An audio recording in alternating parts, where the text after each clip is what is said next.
This is Pipeline, and this is Kelly Surfing Pipeline. We're going to make fantasy picks for the Lexus Pipe Pro and answer the question, can Kelly win again? I've been watching pro surfing for 40 years, and for this Pipeline preview, I spent hours crunching numbers, looking at clips, and scanning Instagram to bring you the best surfers for your fantasy team. Make the right picks, and you can win prizes each event. Be the overall champion and win the coveted Hall of Fame trophy featuring a mini replica of John John's Red Tiger surfboard on a trophy base. Yes, this is the best WSL fantasy league in the world, and you can join at oldsurfdad.com. By the way, there's a secret league called the Shark League. Check it out in the description below. El Nino is in full effect, and Hawaii and California have had a lot of swell.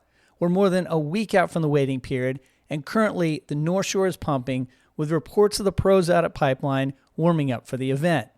Now, any long-term forecast I do here will certainly change, but to make it easier this season, surf updates, including a buoy report, are on my website and refresh daily. You'll also want to follow me on Instagram for video updates in my stories. So what's this buoy report and how do you read it? You click here on the website and it looks like this. All these numbers are buoy readings that are summarized here. This number is the significant wave height. Generally, the bigger the better, and above 10 feet is good. But the swell period it's seen here is an important component of the reading. It all shows a time or interval that the wave passes under the buoy. Longer intervals are preferred and mean cleaner and bigger swells. Most XXL swells in the North Shore will have wave heights of at least 15 feet and intervals of 20 seconds or more. Lastly, the buoy is not a forecast, but fact. The readings indicate the swells will be arriving in 8 to 12 hours, depending on the buoy's location. And if you didn't understand all that, just buy the Buoy One t-shirt at carve.surf, honoring the unsung weather hero out there off the island of Kauai. Now, different surfers will thrive in different pipe conditions and types of pipe waves. Big, classic, left-breaking, gnarly bonsai pipeline comes from mid to long period swells from 295 to 330 degrees. Standouts would be your pipe regulars on tour like Seth Moniz, Bear Mamiya, Imai, Eli, and John John. I'd also put Gabriel Medina in there too. Backdoor comes from a more north to northwesterly direction and prefers a mid or even short period swell. Kelly and Carissa immediately come to mind. Between the two extremes I just described is a sweet spot of northwest swell between 315 and 330 degrees. This produces A-frame peaks, and depending on the size, will benefit most of the pros on tour. To summarize, the more west the swell, the more lefts, the more north the swell, the more rights. Storms that create these swells tend to sweep from west to east as they head across the Pacific on their way to California. They produce classic pipeline at the start of the swell and backdoor pipe as the swell dissipates. So who's going to win the Lexus Pipe Pro? Let's dive in. Here's the new world champion Caroline Marks and Carissa Moore and Tyler Wright that make up Tier A. While making this video, Carissa Moore announced she was leaving competitive surfing. There's a video link in the description, and I won't play it here because I might cry. Jessie Miley Dyer, seen here waiting for her participation trophy, said, and I quote, "Carissa's dedication to pushing the boundaries has been inspirational, and her absence in the competitive surfing scene will be deeply felt." Yeah, facts. This absence Jessie speaks of is arguably because of the finals format, and more specifically, the WSL's decision to continually hold the event at trestles, which has not been to Carissa's strength. Rather than be bitter, I'm going to appreciate Carissa's decision to evolve to better things and go out with class. We'll see her end her competitive career in Tahiti, at the Shiseido Pro, and finally in the Olympics. Now, based on the numbers that I calculated, Carissa is number 1 in my power rankings and last year's Pipeline champion. You can see all of my stats on the website, including the spreadsheets if you want to nerd out. But here on the WSL page, you'll want to toggle this blue switch to see pipe stats. Meanwhile, Tyler Wright is number 2 in the power rankings and actually has a better average heat score than Carissa. Caroline has struggled at pipe with a loss in the elimination round in 2022, and in 2023 lost to Betty Lou in the round of 16. But I'm still thinking of her performance in Tahiti and the WSL finals. She looked unstoppable in both, and she could be a great pick. However, I'm going with Hawaiian experience and perhaps extra motivation in Carissa Moore, who also made the finals in the recent Vans Pipe Masters. But I am not going to make her my power surfer. In Tier B, I'm going to select Molly Picklum straight away. She was in this year's finals of the Vans Pipe Masters, finishing runner-up behind Moana. And remember, she won the event in 2022. I do like Hawaiians Gabriella Bryan and Betty Lou Sakota Johnson, who participated in the flattest, smallest pipe heat I've ever seen. It was shocking the WSL sent them out in this. I also like fired up Lakey Peterson, who happens to be third in my power rankings. I'm not sure what to make of Joanne DeFay after her time off with a foot injury last year, but she could surprise us. Now, I'm on a Tatiana free diet at the moment, having picked her a lot last year and not getting results. I'm going to make a bold statement here and put Steph in the hard pass category. Last year, she lost in the elimination round to Alyssa Spencer and Katie Simmers, and I don't see her making an impact this year. Big fan, just not at pipe. My second Tier B pick will be Katie Simmers. Her most recent performance in Tahiti with a run-up to Caroline has convinced me that she can serve thick lefts and she's improving quickly. Can she be a world champion this year? And will I put money on her to win? That's coming up. Before it was announced that Moana Jones-Wong would be a wild card in the event, I was picking Brisa Hennessy in Tier C. Brisa has been packing big tubes in Fiji and has a mean frontside hack, which will become more important at sunset in the next event, but it does give her an edge if this thing becomes about turns. In my opinion, veterans Sally and Isabella, along with Indiana Robinson and rookies Sawyer and Alyssa, just don't have a chance against Moana or Brisa. I'm stoked that the WSL, who's picked some questionable wildcards in the past, got it right giving Moana the nod. If the WSL used their actual format, Hawaiian Brazilian and girlfriend of Joao Chianca, Luana Silva, should have received the wild card. But we all want to see the queen of pipeline, Surfing Pipeline. She's earned it with wins at the Vans Pipe Masters this year and in the Billabong Pro Pipeline in 2022. Her cool style and approach has been compared to Gerry. What do you think?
Done. I'm making her my power surfer. This year, I'm going to put my money where my picks are and place bets on my power surfers. That's going to be in a separate video, link in the description and at the end of this preview. Here's your top 8 men's surfers from 2023 representing Tier A. The Trestles World Champion is better at pipe than you think, and Felipe has survived the last 2 years. My survival pick coming up, by the way. I'm not going to put him on my fantasy team, and you probably aren't either, although he may actually be a good choice, especially if it's not life-threatening. I'm also not going to pick number 2, Ethan Ewing. In fact, I'm going to make him my hard pass. Unlike Felipe, Ethan has gone out in the round of 32 the last 2 seasons. Pipe mostly takes away his superpower, which is turns, and he'll draw a pipe specialist or Kelly Slater early on. I'm a huge fan, but not for the pipeline.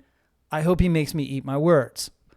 Joao Chianca would be getting serious consideration as my pick with his solid pipe performances and semifinal results last year. But his recent incident at Pipeline, where he was held under for multiple waves unconscious, makes me concerned for his health. I wouldn't be surprised to see him pull out of the event. We'll see.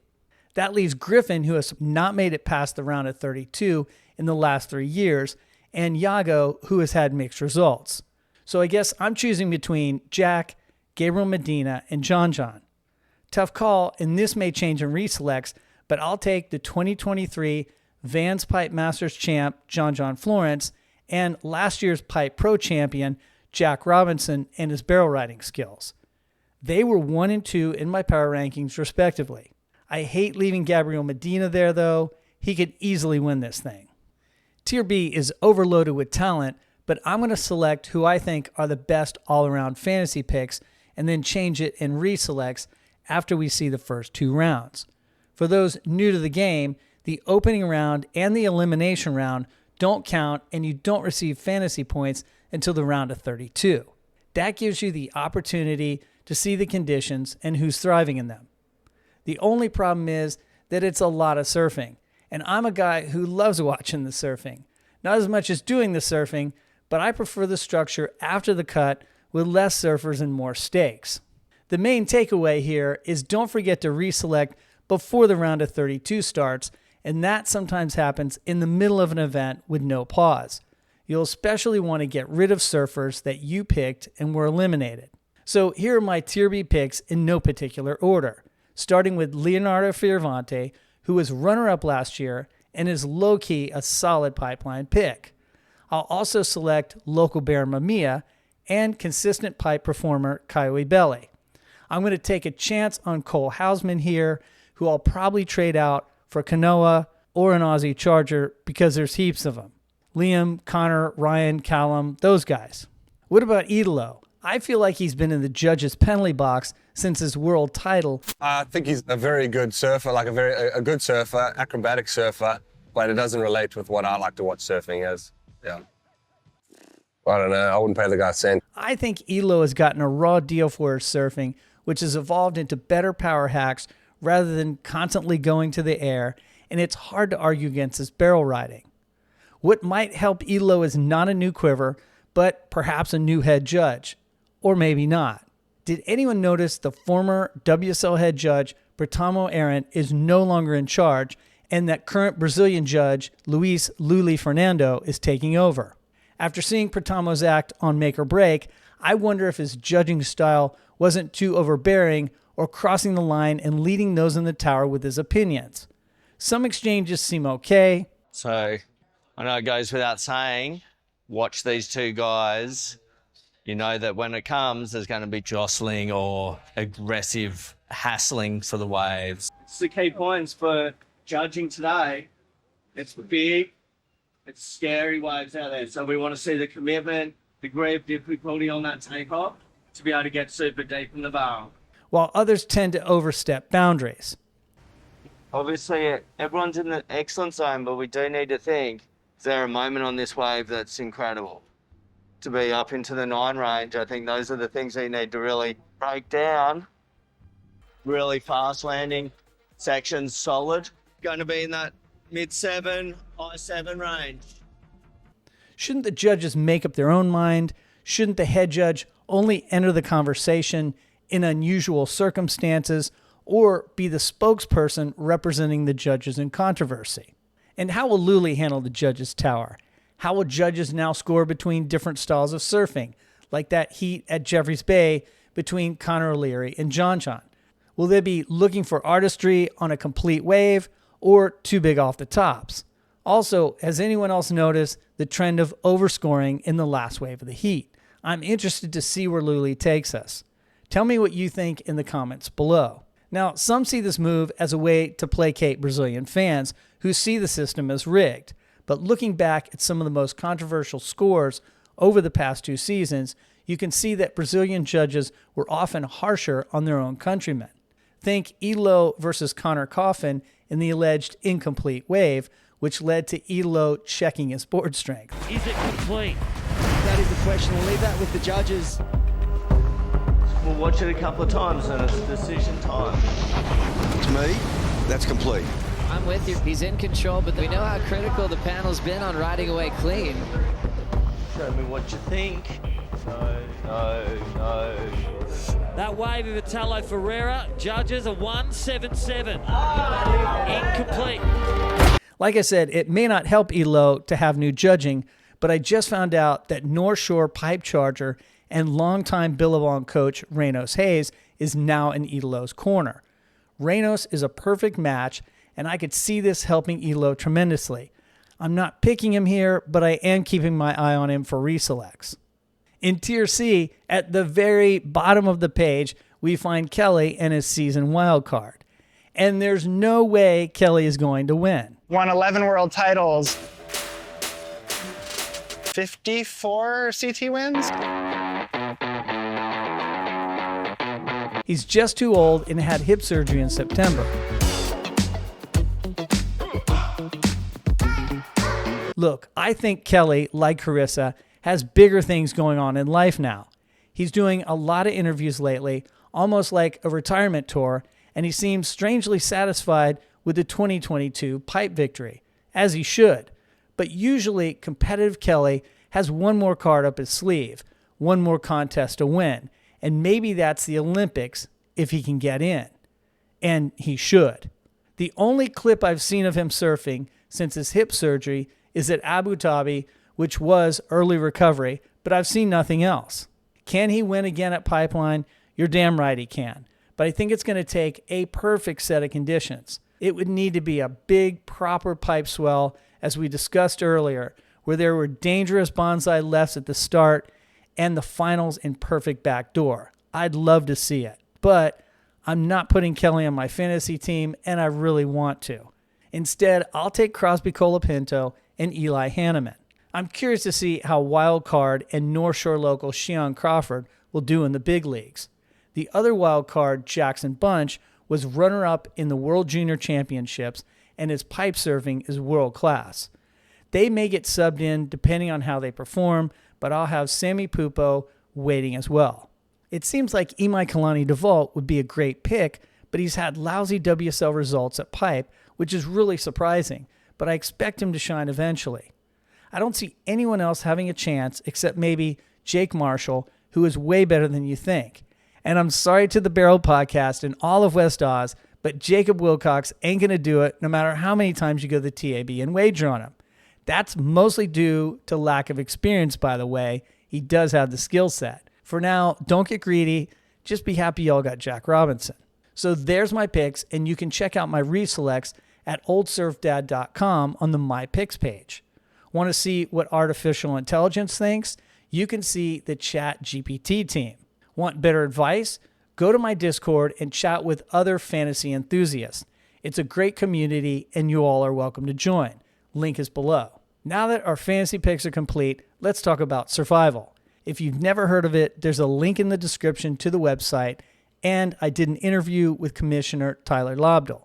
The rules are easy. Pick one surfer to advance past a round of 32. If your surfer loses, you're eliminated for the year. If the surfer advances, you advance. And by the way, you cannot pick the same surfer twice. It's $20 to join, and this year the prize money is $7,000 and a quiver of Panda surfboards. Incredible. Don't forget to put Old Surf Dad in the referral box to get on our survival team and be eligible for prizes even if you don't win survival. Okay, my survival pick is going to be John Florence. My strategy being just pick the best surfer and stay in the game. I'm not saving him for later because I think he's the best surfer at pipe, and making it past a round of 32 and surviving should not be a stretch for him. So this season, I've decided to place a few wagers on surfing. Can I turn $100 into $1,000, or will I lose it all? Let's find out. If you want to follow my journey, check out my upcoming video for wagers at Pipeline and see some of the options and which bets I make. Hey, if you got something out of this video, give it a like and consider subscribing. Thank you so much for watching.